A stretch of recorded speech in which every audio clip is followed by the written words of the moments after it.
Buenas tardes, mi nombre es Paloma Fierro Méndez de la Roca. Soy alumna de la especialidad de ortodoncia de la Universidad de Los Mochis. A continuación, les hablaré del tema diagnóstico de los trastornos temporomandibulares. Para tratar eficazmente los trastornos de la masticación, es preciso conocer los numerosos tipos de problemas que pueden existir y la variedad de etiologías que los causan. El clínico debe tener presente que para cada diagnóstico hay un tratamiento apropiado.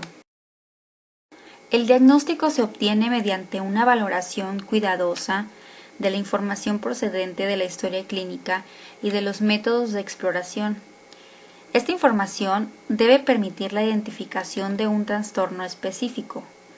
Si un individuo tiene un único trastorno, el diagnóstico se convierte en una técnica relativamente rutinaria. Sin embargo, si el clínico debe recordar que no hay ninguna regla que diga que un paciente no pueda presentar más de un trastorno a la vez. Muchas personas que han presentado síntomas durante varios meses es probable que sufran más de un trastorno. Es responsabilidad del clínico identificar cada uno de ellos y luego, si es posible, establecer prioridades en función de su importancia. Esta tarea puede ser compleja. Así, por ejemplo, consideremos la posible relación entre tan solo dos problemas, una alteración discal y un trastorno de los músculos masticatorios. Sin embargo, muchas personas presentan dolor tanto articular como muscular, y esto es importante para identificar las relaciones de estos problemas, puesto que su tratamiento es muy distinto.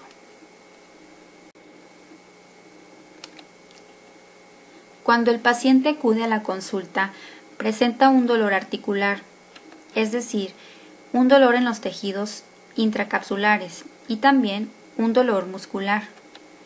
La información obtenida durante la anamnesis y la exploración debe ayudar a determinar qué problema primario es el que presenta y que el secundario puede ser muscular.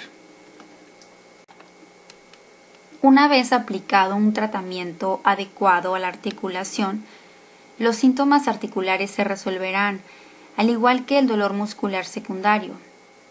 Si este caso se trata de un dolor muscular, pero no el articular, es probable que el tratamiento fracase, puesto que no se ha abordado el trastorno primario.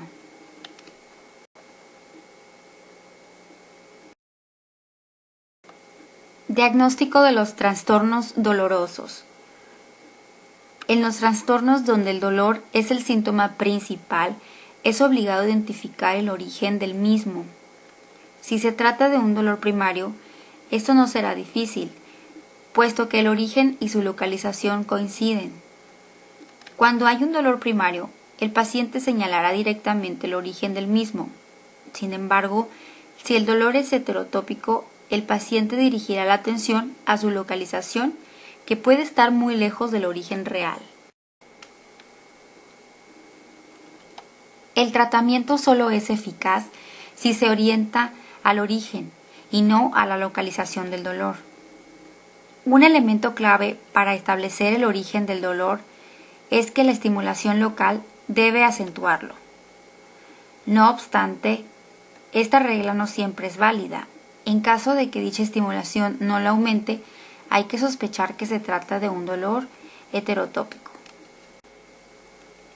En otras palabras, si un paciente refiere un dolor en el área de la articulación temporomandibular, debe indicar también que le duele al abrir la boca o al masticar, es decir, tendrá una estimulación local. Si el paciente no refiere un problema funcional con el movimiento de la mandíbula, la ATM puede ser simplemente la localización del dolor sin presentar enfermedad. En tal caso, es tarea del clínico continuar explorando al paciente para identificar el origen del dolor.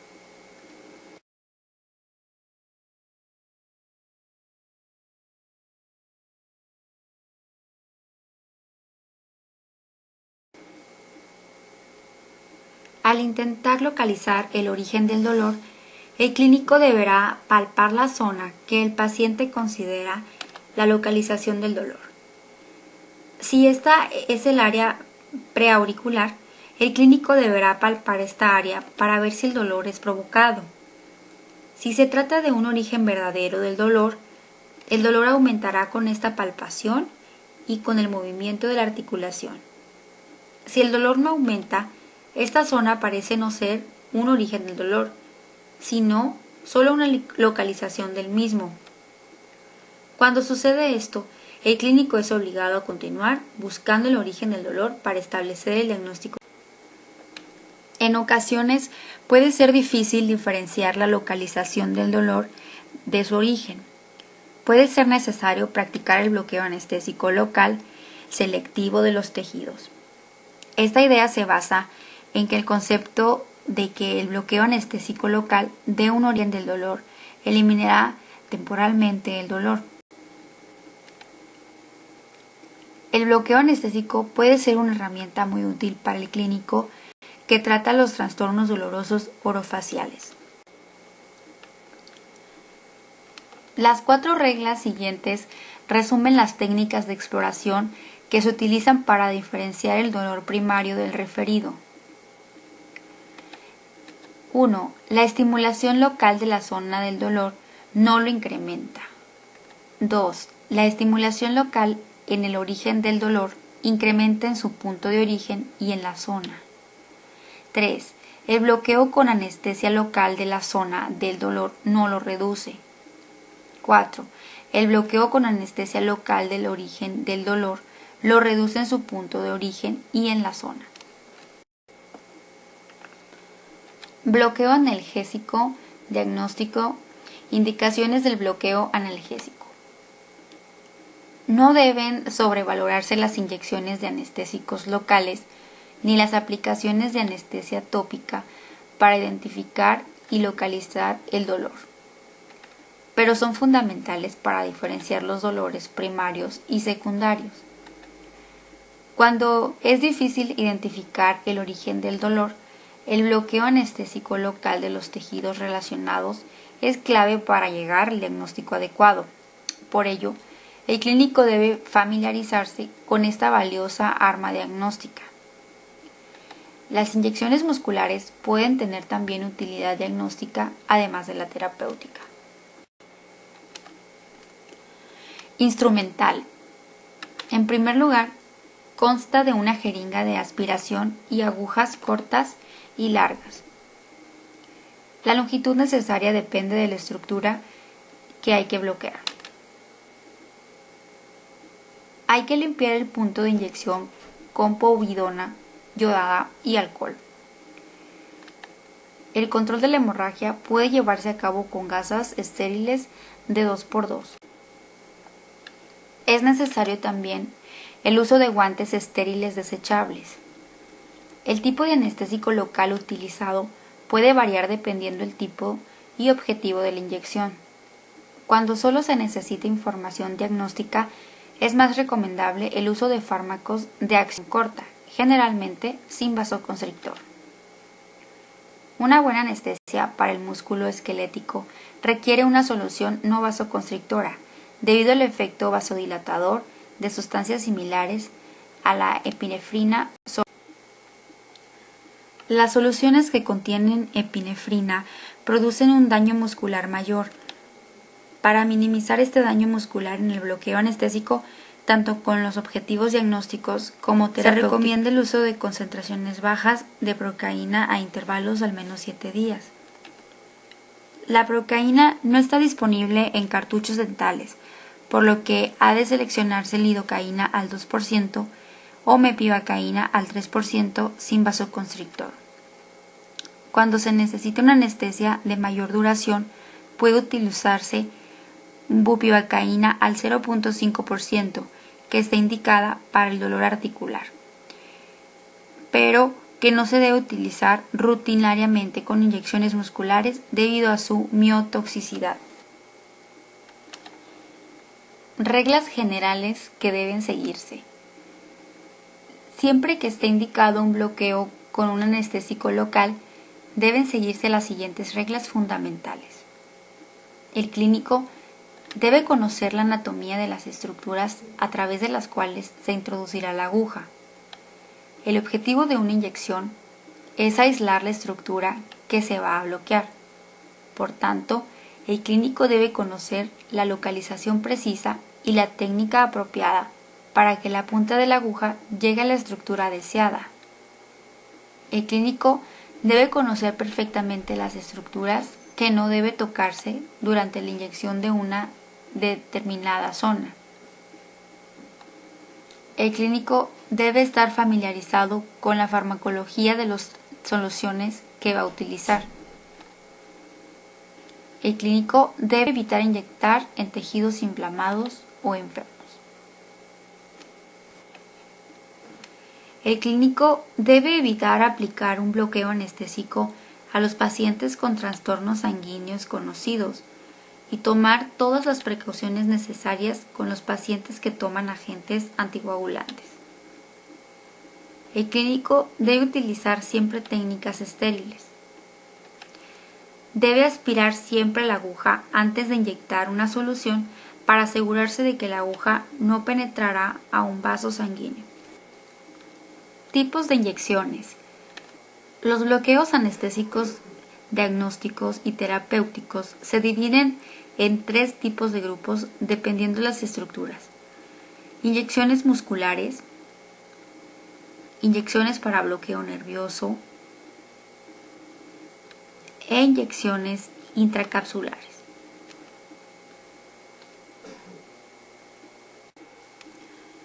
Inyecciones musculares. Las inyecciones musculares tienen un gran valor terapéutico. Por ejemplo, la inyección de un anestésico local en un punto gatillo miofacial puede disminuir significativamente el dolor mucho tiempo después de que el anestésico se haya metabolizado.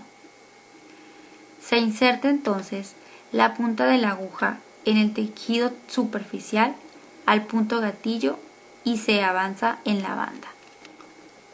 Inyecciones para bloqueo nervioso. Los bloqueos nerviosos diagnósticos pueden ser muy útiles para identificar si una estructura dolorosa es realmente la localización o el origen del dolor. Cuando el diagnóstico es el objetivo fundamental de la inyección, puede utilizarse un anestésico local de acción corta sin vasoconstrictor. En algunos casos, el alivio del dolor a largo plazo puede estar indicado terapéuticamente. Bloqueos dentales. Los bloqueos nerviosos más utilizados son el bloqueo nervioso alveolar inferior, el bloqueo del nervio superior posterior, el bloqueo del nervio mentoniano y los bloqueos infiltrativos administrados en determinadas zonas de la arcada maxilar. Un bloqueo del nervio alveolar inferior eliminará por completo cualquier fuente del dolor que provenga de los dientes mandibulares del lado de la inyección. Bloqueo del nervio auriculotemporal. Se trata de un bloqueo nervioso muy importante con el que todos los que tratan el dolor orofacial deben familiarizarse. La inervación primaria de la ATM procede del nervio auriculotemporal, cuya inervación secundaria procede de los nervios masentérico y temporal profundo posterior. Por ello, si la articulación temporomandibular es un origen del dolor, el bloqueo de este nervio eliminará rápidamente el dolor. Bloqueo del nervio infraorbitario. El nervio infraorbitario pasa por debajo del ojo y sale por el orificio infraorbitario localizado en el borde inferior de la órbita. Este nervio inerva las estructuras faciales por debajo del ojo y parte de la superficie lateral de la nariz. Cuando se produce un traumatismo facial, puede lesionarse y producir un dolor neuropático con elementos clave para establecer un diagnóstico diferencial. Aunque los trastornos articulares y musculares presentan algunas características clínicas comunes, hay varias áreas de la información obtenida durante la anamnesis y exploración que ayudarán a diferenciarlas. Historia clínica, limitación mandibular, interferencia mandibular, maloclusión aguda, carga de la articulación, manipulación funcional y bloqueo anestésico diagnóstico.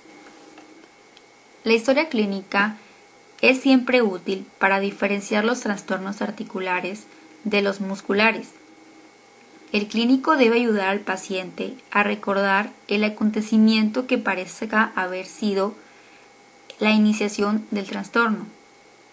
Cuando una articulación ha sufrido un traumatismo, es probable que los síntomas se inicien de manera asociada al mismo y sean relativamente constantes o empeoren a partir de ese momento.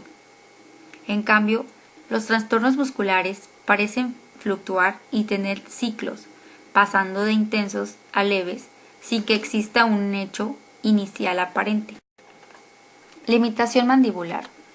La limitación de la apertura de la boca y de los movimientos excéntricos es un signo frecuente tanto en los trastornos articulares como en los musculares. Sin embargo, las características de las limitaciones pueden ser muy distintas. Interferencia mandibular. Si se produce una desviación durante la apertura y la mandíbula vuelve luego a la línea media antes de alcanzar los 30 a 35 milímetros de apertura total, es probable que esto se deba a una alteración discal.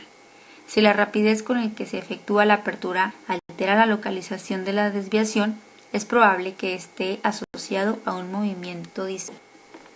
Maloclusión aguda. Una maloclusión aguda es una alteración brusca de la oclusión secundaria a un trastorno. Es causada por un trastorno muscular. Varía según cuáles son los músculos afectados. Si se produce un espasmo y un acortamiento del pterigoideo lateral inferior, el cóndilo se desplaza ligeramente hacia adelante en la fosa del lado afectado. Esto dará lugar a una desoclusión de los dientes posteriores y a un contacto intenso en los caninos contralaterales. Carga de la articulación. La colocación de los cóndilos en su posición musculoesqueléticamente estable y la carga de las estructuras mediante fuerzas de manipulación no producen dolor en una articulación sana. Manipulación del dolor. La manipulación funcional puede ser un instrumento útil para identificar el lugar en el que se produce el dolor. Las técnicas de manipulación funcional que no causan dolor tienden a descartar los trastornos musculares como origen del problema. Si el clínico quiere diferenciar el dolor intracapsular del dolor muscular, puede ser útil hacer morder al paciente un depresor lingual. Bloqueo anestésico diagnóstico. En los pacientes donde las 6 técnicas anteriores no han facilitado de manera concluyente el diagnóstico diferencial, es esencial y está indicado un bloqueo anestésico. El bloqueo anestésico del nervio auriculotemporal permite descartar rápidamente un trastorno intracapsular. El odontólogo que trata trastornos dolorosos debe estar muy familiarizado con esta técnica de inyección y debe utilizar sin vacilación para facilitar el diagnóstico.